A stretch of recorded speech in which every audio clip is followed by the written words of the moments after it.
So the purpose of this session, help you understand the psychology of recession. We are technically in recession in Australia. We're technically in recession in New Zealand. We'll talk a little bit about that.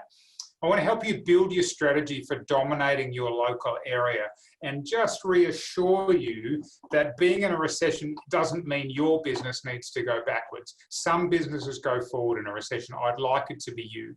And then thirdly, I want to give you some tactical options to implement immediately. Like, you know, if I can say this, people say information's power, and I say, no, it's not. Applied information is power. Now, what I'd like to get you to do now, I'm going to do it as well. If you've got something that you're writing on, which I strongly recommend, I want you to write in nice big letters. I'm going to do it as well.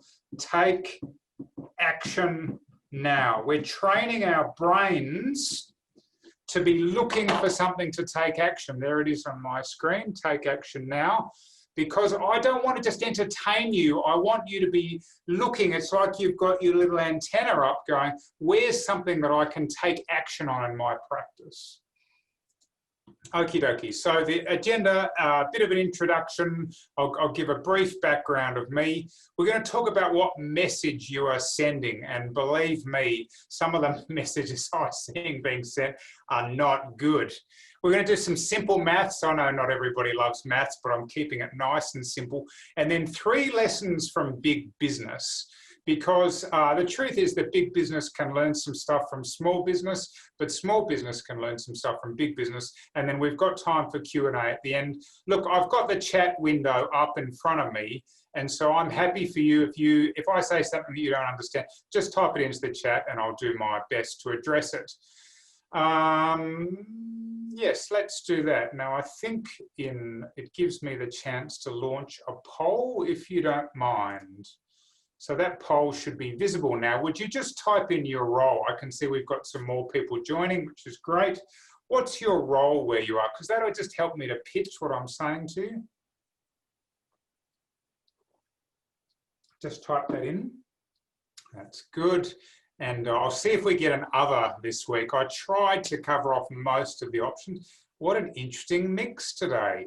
Thank you for everyone who's voted. Come on, let's get up to, usually I can get up to about 65, 70%. Wow, this is the biggest spread I've ever had. I wish I could show you this, Sam. It's amazing. So we've got some principal dentists, we've got some dentist associates, we've got some practice managers, we've got some hygienists. I don't know if there's an OHT in the room. I don't have any DAs, I don't have any receptionists. I usually get an other, but I'm not seeing one of those. All right, we'll give you 10 seconds for the final votes. Thanks for that, guys. It really helps. Got a sense of who's here. Good. All right, end the polling. 1 minute. There we go. Okay, that's great. So we've got a bunch of dentists, we've got hygienists, we've got practice managers. That's really good to know. Thanks for your participation. All right. Now, look, a little bit about me. So I kind of like to start with my family. I'm married. I've got a couple of kids. The pictures on the left is my granddaughter. There's a photo of her on the far left. And in the middle, I showed you a short video of her last week, mainly for your amusement. Today, I've got a different video. She's a bit bigger than that. Little girl in the red, you know, she's grown quite a lot. She's got her little baby chino moustache there. I find it fascinating that a 2-year-old's asking for baby chinos, but she is.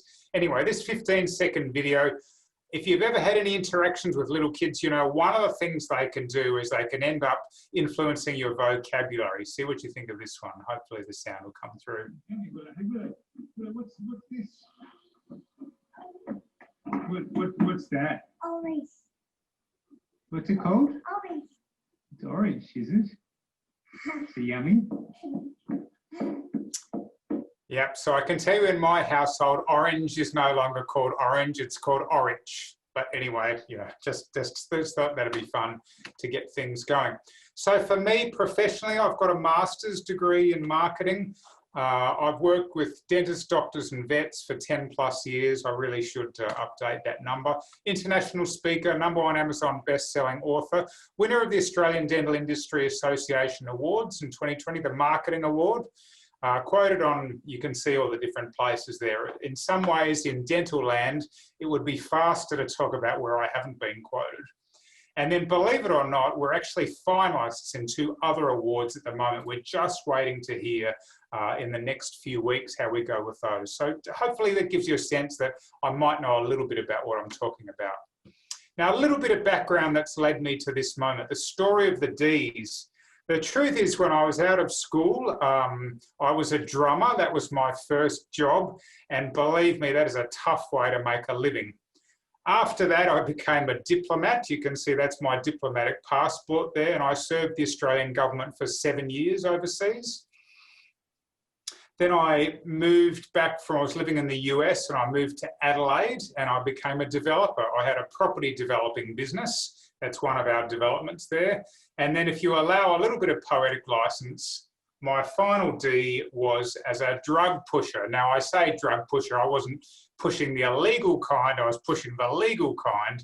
And it was really during that time that it got me to thinking, you know, I've got these marketing qualifications. In addition to the MBA majoring in marketing, I did 6 years of study in digital marketing. And I thought, well, maybe I could be a marketer.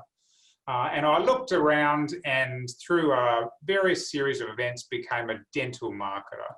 And so that led to the formation of the company. And the way that this business structure works now is we are all about helping dentists to win in business and life. If I can say this, at the ripe old age of 52, like this is, I read a book somewhere that helped me sort of come to this realization.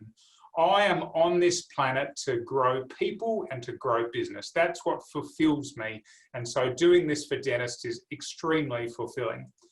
On the Angus Pryor side of the business, we do masterminds. That's for more elite dentists. If that's something where you want to take your practice to the next level, that's that.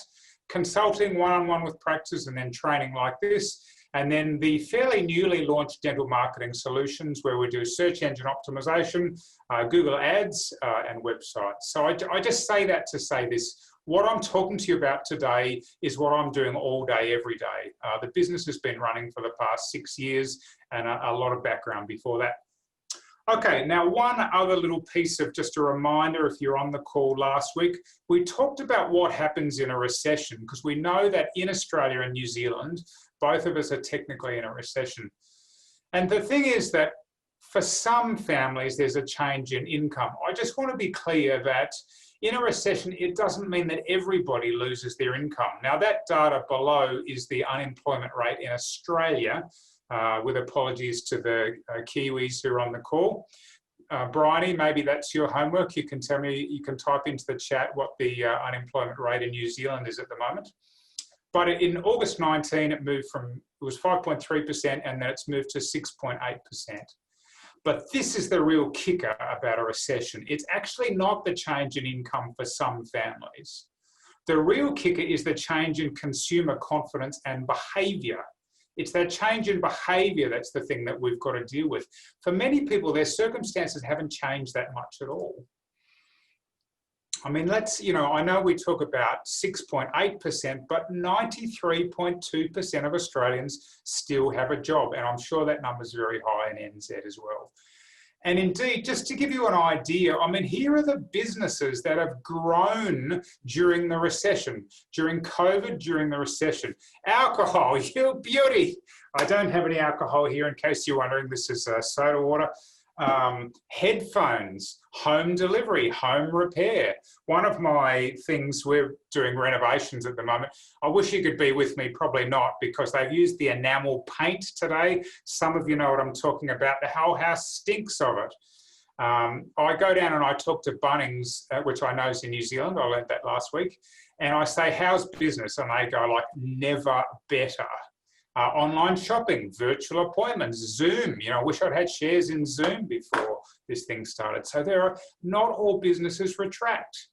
As evidence of this, here is a bunch of companies, I'm sure you've heard of these companies before, where they were formed during a recession. I'm going to say that again. You look at these incredible iconic brands and they were formed during a recession. That's information from the Huffington Post. And the question that we've got to ask ourselves at this time is what does this situation make possible? Because it's a bit different now to what it was 6 months ago, isn't it? But what does this situation make possible, rather than saying doom and gloom, everyone's going down? We're not. The data shows that's not the case. Now, with that in mind, let's talk about what message are you sending. Just give me, if you wouldn't mind typing into the chat, can you just confirm, just put a yes or a no if you have a current website for your business? And if it's got more than one, you can put a type of 2 in. Do you mind just typing that into the chat?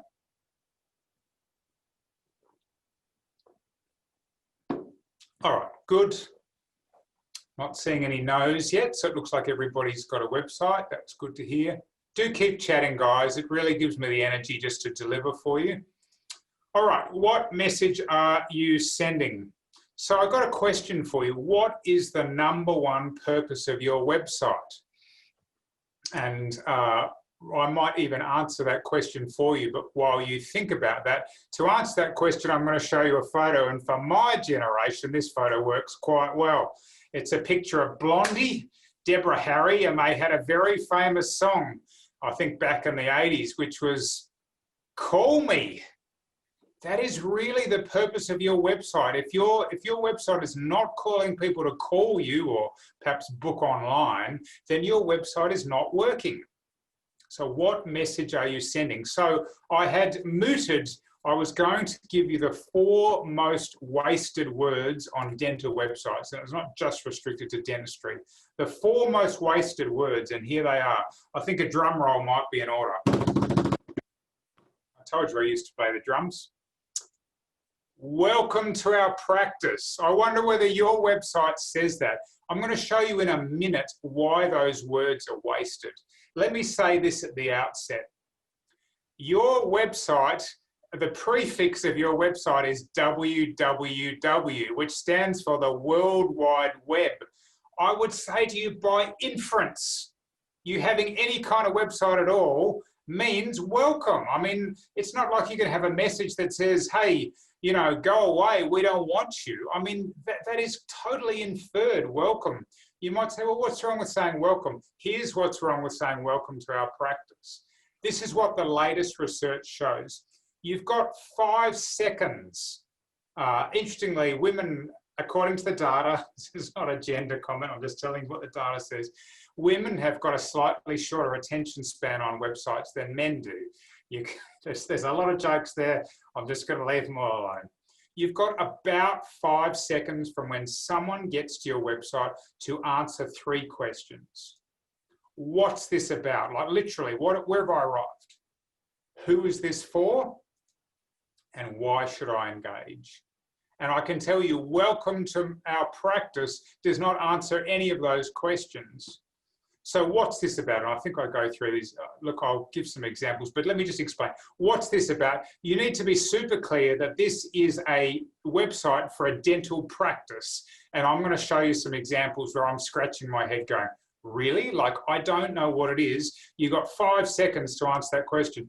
Question number 2, who is this for? Now, unless you're offering some kind of specialist service in dentistry, who is this for really means where are you? Because mostly consumers see one dentist the same as another, not that they should, but that tends to be the behaviour, and people don't tend to travel that far for the dentist. So this is a dental practice and we're in this location, and by inference we're serving the surrounding areas. The third part is, why should I engage? What makes your practice different or better to the dozens of other dental practices that I could deal with? I've got a client in Brisbane. He's not even in the city. And we did an audit. And within 1,500 metres of his practice is 22 other dental practices. Like, why should I engage with you? Now, I hope that's not the case for you. But anyway, those are the 3 questions you've got to answer. Let's have a look at some examples. I didn't check beforehand. I honestly hope that it's not your practice that I'm about to show. Let's see. That is a dental website. I don't know what that's about. I have no idea what's on the other side of that enter button, but I don't want to press it. I mean, how many people don't even press the button? This one, uncompromising patient care. Oh, okay, well, it's probably medical. We've got some smiling faces, which is good. Hidden up in the corner here, and I've actually zoomed this in, is dental. That's the only indication that it's actually for a dental practice. I'm sorry if this is yours. How about this one? Okay, tick. It's a dentist. We know that. That's very clear. Who is this for? I don't know. I got no idea where this person is. She's got a nice smile, like kudos for that. Why should I engage? We've got a play button. I wonder what percentage of people would press play. Like my gut feeling is 20%, 30%. For the other 80%, they're gone. That 5-second test does not work. Now, here's one for one of our clients. I'm not saying this is a 10 out of 10, but hopefully we've done a reasonable job. What's this about? It's about dentistry. That's pretty clear. Who is this for? That's one area we probably needed to be a bit better. It does say Penrith, but sometimes you say Penrith and you put in brackets like Western Sydney. And then why should I engage? And hopefully in those 5 seconds, a holistic dentist that combines first-rate dentistry with warmth and personal care. Okay, that sounds interesting. As long as that message speaks to the ideal client for the practice, then I would say they've probably done okay on the 5-second test. All right, what message are you sending? Look, I know this is a bit blunt, but, I guess I just, if we're going to make a change, sometimes we've got to receive a pretty direct message. Your website is really not about you. This is the reality. Consumers actually don't care what you do. All they care is, what do you do for me? Does that make sense? That might sound like a pedantic point, but I care about what you do for me. I don't really care about you. And so the rule that I suggest that you apply in relation to your website is what I call the 70-30 rule, where it's 70% about them and 30% about you. If you notice that previous website, it said experience. So it's talking about me, Angus. I'm at this site, experience a holistic dentist. Well, that sounds interesting. Who combines first-rate dentistry with warmth and personal care. I think I want those things. And then it goes on to say, we know you're just not your teeth. You see how little of that actually talks about the practice itself? It talks about what's in it for me. Avoid self-focused statements. Patients don't care if your family aren't, like, seriously, or you've been there a long time, or how passionate you are about dentistry, like, congratulations, keep working in the dental industry. Your passion is, it's good, but, what does it do for me? What are your philosophies? Our philosophy on dentistry is blah, blah, blah. That is only relevant to the extent that it impacts me. Otherwise, you're wasting your time. And by the way, you've got 5 seconds. Now, look, I just took some screenshots. We have over 35 years of experience. Apologies in advance if this is your website. We have over 35 years experience of doing the same thing badly every day. Join the dots for me. I actually don't mind this statement, but you haven't joined the dots for me. What I'm looking for here is, we have over 35 years of experience, which means you can relax in safe hands. Yeah, okay, these people know what they're doing. Comprehensive dental, dedicated team. Really? So what does that mean? If you don't get paid, you're not going to turn up? Look, I'm being a bit facetious, but I think you get the idea. This one, believe it or not, is on the homepage of a website. Having moved to Launceston in November, we set up a sole practice with one assistant and his wife, Faye, working at reception. Go, Faye. That's fantastic. What's that got to do with me? Again, I'm not here to, sort of bag websites unnecessarily, but this is the environment we're in. What message are we sending? And the message needs to be, answer those 3 questions in 5 seconds.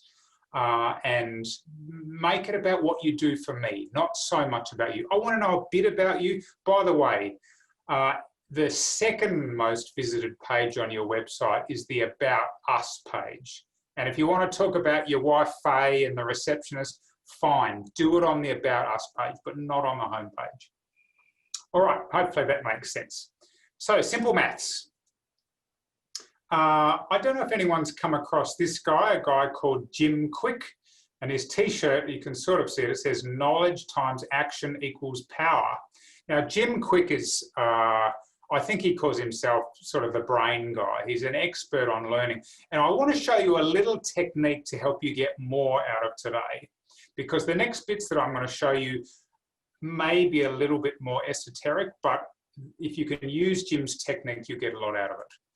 So this is his thing. If you're learning something, he says, take notes and make notes. Now, the take notes is kind of, well, what did Angus say? But the make notes is what can I do? And that really, for me, is it's like that take action now.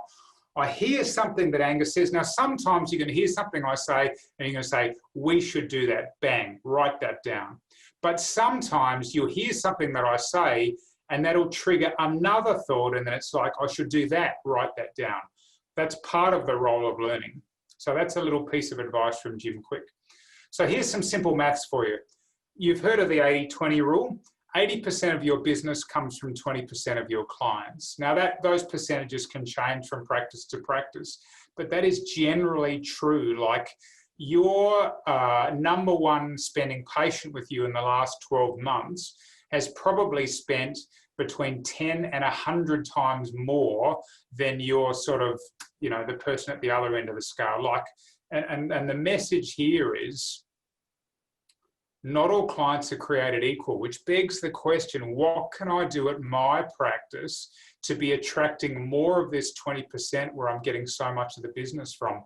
Now, Sam and I were chatting about this last week. I mean, I had a client where their top 3% of their patients was 40% of their business, almost half their business from 3%. So take notes, make notes. Here's another bit of another statistic. So there's there's some pretty good evidence behind this. It costs 5 times more to get a new client than to keep an existing one, which begs the question that retention must be a priority. And you might say, yeah, no kidding, Angus, you know, of course we know that. But my question is, how much of a priority is it to you? I mean, for example, do you have one person in your office who it is their dedicated role that everybody knows that it's Marcy's job to be about retention? Because what often happens with this stuff is, oh yeah, we've got the text messages and they just go out, or we send out the postcards or whatever. But have you got someone who's running reports in your system and going, whoop, you know, we just noticed in the last week that these people have gone from being active to inactive. Usually the measure there is 18 months. That, like, I mean, it's 5 times more to get a new client than it is to, keep an existing one. All right, how about this one? Now, this is actual data from our study. I'm sorry I didn't quote the study here, but I was looking at this in the last few days. A 5% boost in retention increases your profit by 25 to 95%. Now, and the reason for that is pretty obvious. I mean, if you boost your retention by 5%, do your costs go up? And the answer is probably not. Like, your rent probably stays the same. The staffing probably stays the same. Your materials costs are probably very similar as well. So that increase from that 5% boost in retention can be all profit. So just some simple maths for you. Remember, this whole presentation is about recession-proofing your practice. And if you can boost your retention at a time when perhaps people might be heading in the other direction, then you can absolutely recession-proof your practice. So here's some things for you to consider. What's measured is done.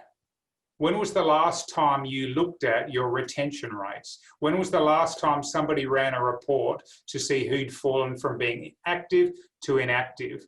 When was the last time you checked on, your new patient numbers or the success of your different marketing activities, et cetera, et cetera?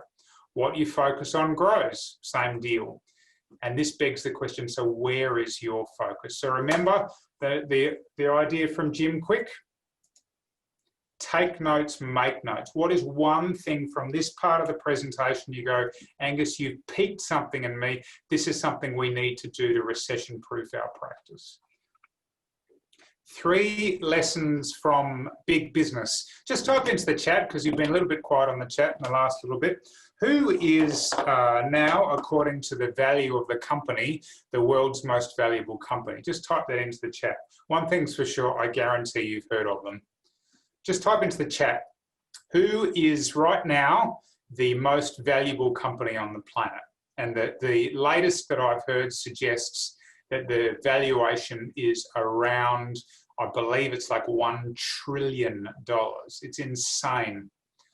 There we are. Kudos to Emmanuel. Apple, yes. Apple, the #1 valued company in the world. It's quite extraordinary.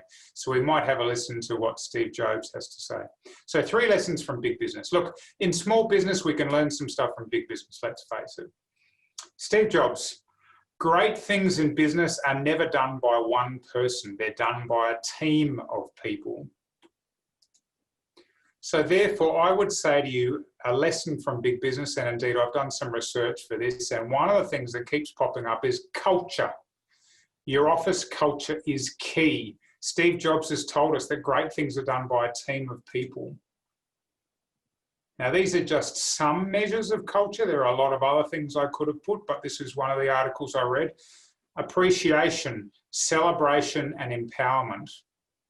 I heard something yesterday that said that, you know, for your business to grow by 50%, you've got to grow by 100%. Like for us as leaders, and many of you on this call are leaders, I saw what your roles are. So that idea of delegating and empowering is absolutely essential. Now, I need to tell you a little story. One I'm not super proud of, but it's just the way that it was. I've been in management and leadership for probably 20 plus years now. You know, I guess you could say at the peak of my career, I was managing the Australian Embassy, the immigration function for the whole of the Americas. So all of North, Central and South America. I had 50 staff working for me. And at one point during my time overseas, I got posted to Papua New Guinea. Some people would say that's not a reward for a job well done. You know, back in the 70s, Papua New Guinea was a pretty cool place, but when I went there in the 2000s, it was like a war zone. It was pretty hard yakka. And so I arrived there for a 5-week sort of short-term mission. Someone was going on leave and they needed to backfill, and my arrival coincided with several people leaving, and every day we would open up for 3 hours and there would be just queues of people out the door waiting to get a visa to go to Australia. As you'll appreciate, it's not that far from Papua New Guinea to Australia. And, you know, I just got to the point, I was like, honestly, in this situation, I just need a pair of hands. In fact, that's what somebody else I was working with called it. And that's all I was going for. But the problem is if you take that approach in small business, that's what you're going to get. Hey, Becky, you've raised your hand. I'll have a look at that in a second. Yeah, pair of hands. And so we cannot have that approach if we want to, you know, sort of be growing our business. If we're trying to recession-proof our practice, we cannot adopt the, hey, I just need another pair of hands. We've got to, you know, look at the Steve Jobs model in terms of culture.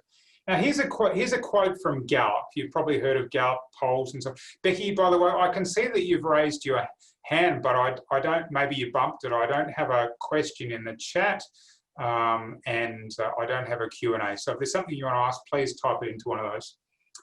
So Gallup poll found that 2/3 of employees would prefer a better boss over a pay rise. Does that not strike you as like an extraordinary figure? And yet for us to recession-proof our practice, then the culture is so critical, isn't it? Now, look, I'm going to make a suggestion to you, and some of you are not going to like this, but the truth is, you know, we've got to take action on these things, don't we? So as a leader, if 2/3 of employees would rather have a better boss than a pay rise, then perhaps we better find out how we're doing. And with this in mind, this is a very simple questioning technique that I use with my team. I try to make it non-confrontational. Here is the questions. What should I, and you can ask of your colleagues as well, what should I start doing? What should I be doing more of? What should I stop doing? What should I be doing less of? They're non-confrontational questions. And look, to be truthful, if you ask this of your team, and do it one-on-one, I wouldn't do it in a group because that requires real courage for people to speak out. But you want to find out as a leader, what is the elephant in the room? Is there something that you're doing as a leader or a manager that's driving everybody else crazy? Because this culture is critical for you to, build a strong practice. Now, the first time you ask these questions, someone's going to be a bit shocked. But then, you know what? Do it again a month later or 3 months later or however often you do it, because culture is key. All right, lesson number 2 from big business. And I think I've got a quote first. So this is from the Harvard Business Review. Most small companies, which is what a dental practice is, tend to become stagnant when they are through with their initial entrepreneurial stage. So all of us have this initial stage where we're growing and getting excited and so on. And then after that, we tend to be stagnant.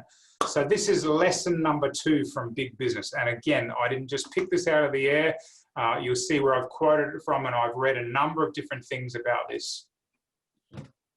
Take your marketing seriously.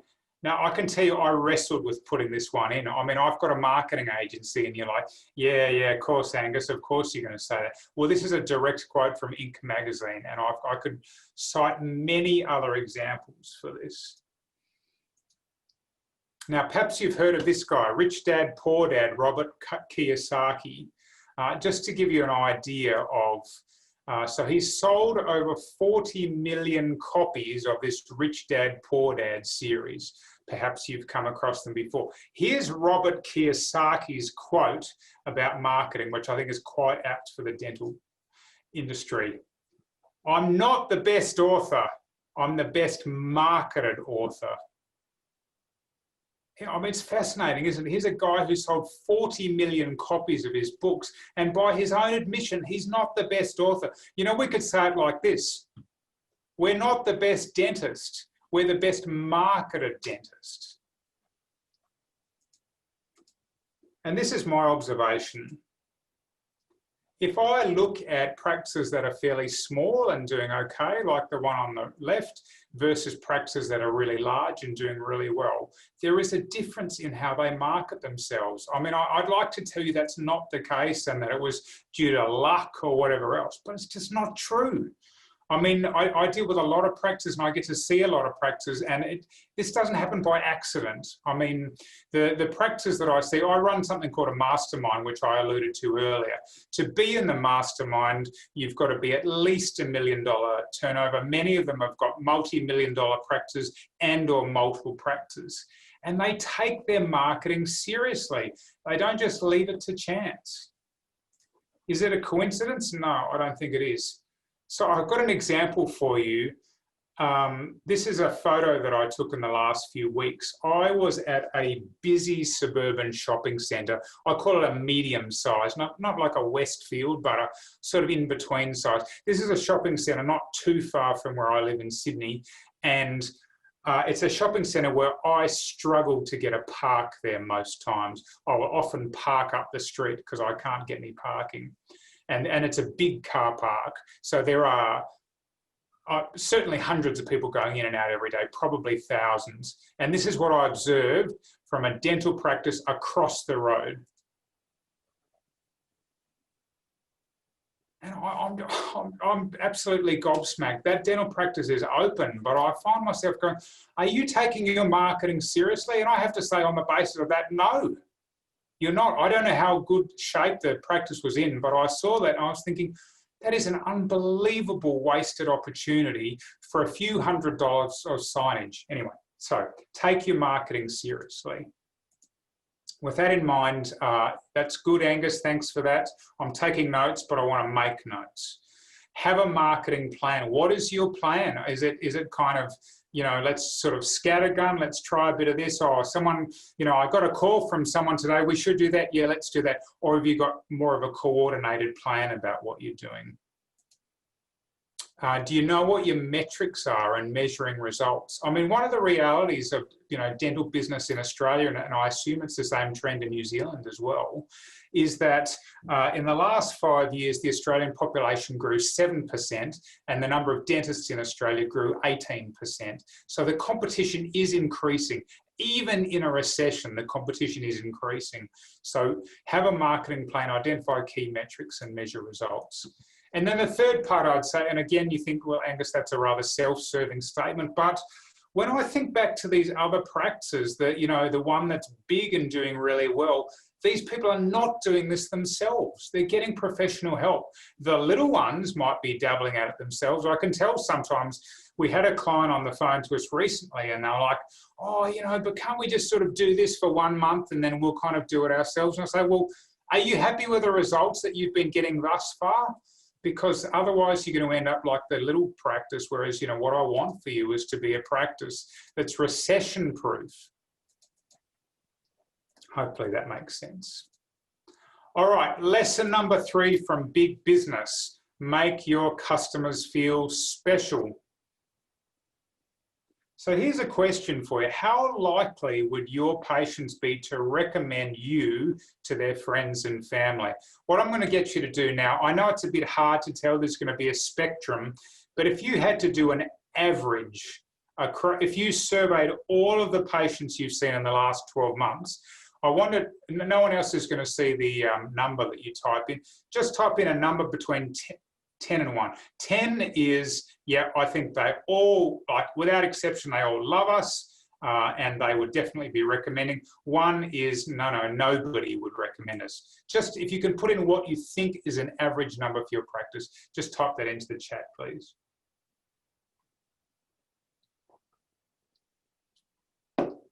Okay, thank you. Keep going. Come on, you others. I can see we've got a bunch of people on the call here. Some of you are typing into the chat. Keep going. We've got a 7 here, a 6. We've got a 5. I hope that your practice is fairly early on in the process. I won't name names, don't worry. Someone says an 8. Well, look, here's a way of testing this. So there's a system called Net Promoter Score. I don't know if you've heard of that before. And it's basically, I'll show you, it's 1 minus 3 equals Net Promoter Score. This is the way that the system works.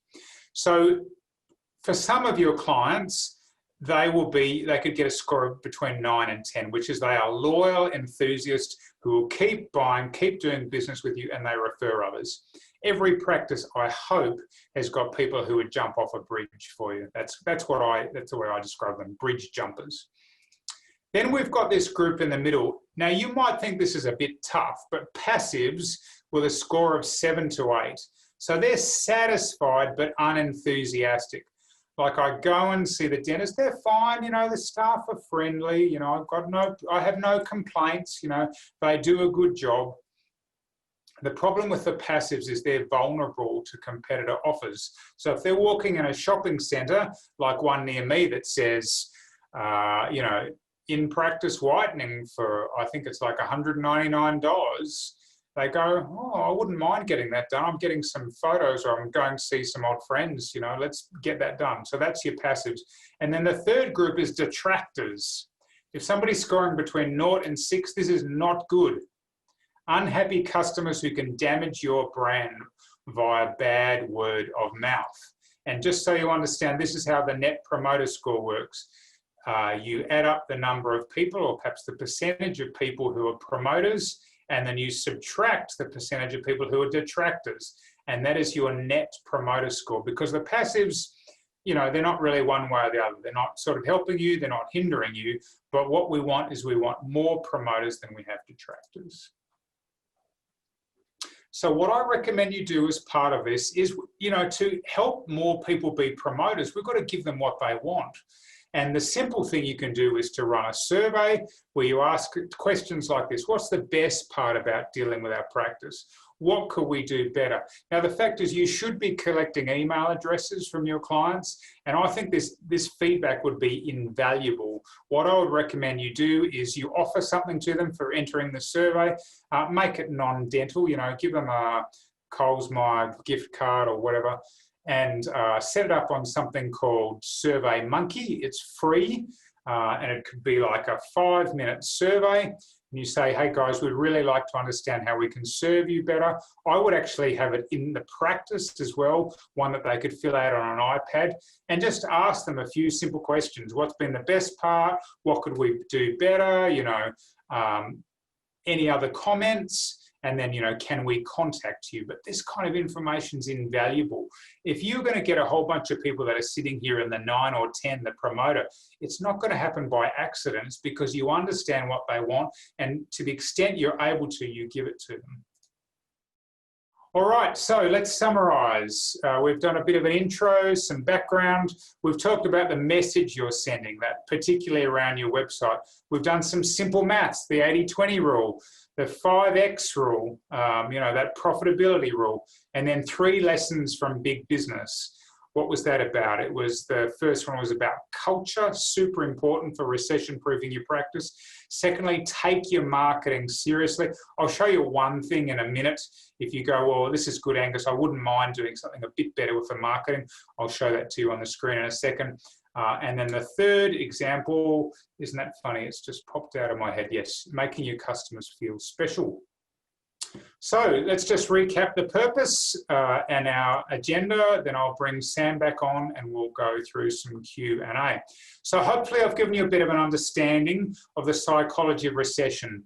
Some households have less income, not all do. The main thing you're dealing with is consumer sentiment and behaviour, but there are businesses that go up at this time, and I want you to be one of them. Secondly, just helping you with a strategy for dominating your local area, and then giving you some tactical options to implement immediately. And as we've said, it's about taking action now, isn't it? So just while you're getting your Q&A ready, if you're going, Angus, I know that there's some stuff that I should do, then one of the things that we're offering is Australia's fastest Google boost for dentists, and that is guaranteed.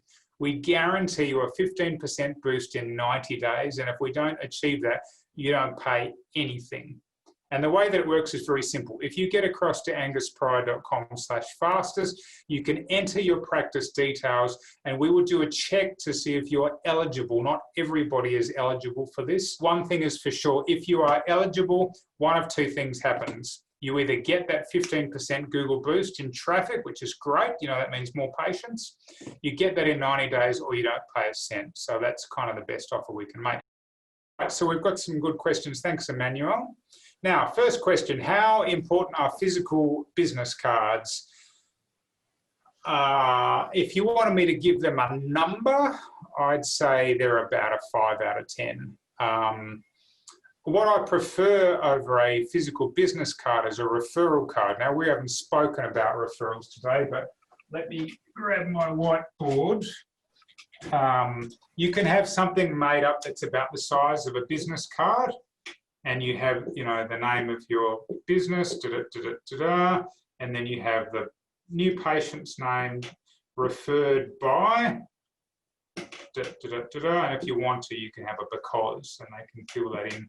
And then on the back side of this, you can have, you know, text which says basically the highest honour that you can do is, you know, to refer people to us. So I would prefer that over a business card. I'm going to make a guess, Emmanuel, by the questions you're asking, that you're setting up a new practice.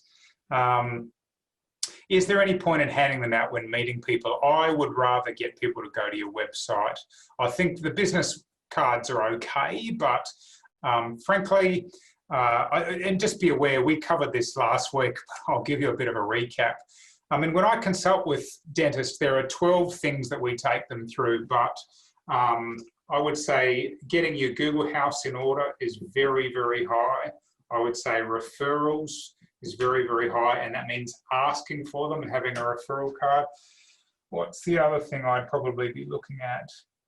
And then I suppose the third part, which is we also covered, is just really zeroing in on who's your avatar or your ideal client. The other question I've got is about letter drops in a local area, and I have to say, if business cards are a 5, then letterbox drops, unless you've got something really remarkable, is probably a 3. What's your experience, Sam? Yeah, I probably agree, Angus. And I think having that, we go back to what you talked about earlier, that first 5 seconds on your website. So I think that ties in with your Googleability. Is once you've got that, we discussed last week about 10 touch points. Yeah. And so if Google's that first one, reviews underneath Google give you a 6, then your website really has to close the deal. And I think, and it has to be mobile friendly too. I think it's the other thing that everyone needs to realize is 80% of our searches and reading of all our email content is through devices, and 50% of them are Apple and only 30% of them are Android. So, you know, knowing where that target market is really, really important. Yeah, and I'll just make this comment, Sam. Find that data for you and your practice. Curiously, for my business, and we only deal with dentists, it's actually more than 50% a desktop. And I think the reason for that is because people are at work, at the dental practice, and then their lunch break or whatever, they Google us. So I would say for dentists, I'm almost certain it would be more mobile than others. But basically, to recap what you just said, your Google reviews are super important, and you want to be dominating in that area, in your local area. But for people to see your reviews, you've got to get your search engine optimization happening. That was the example that I left on the screen there.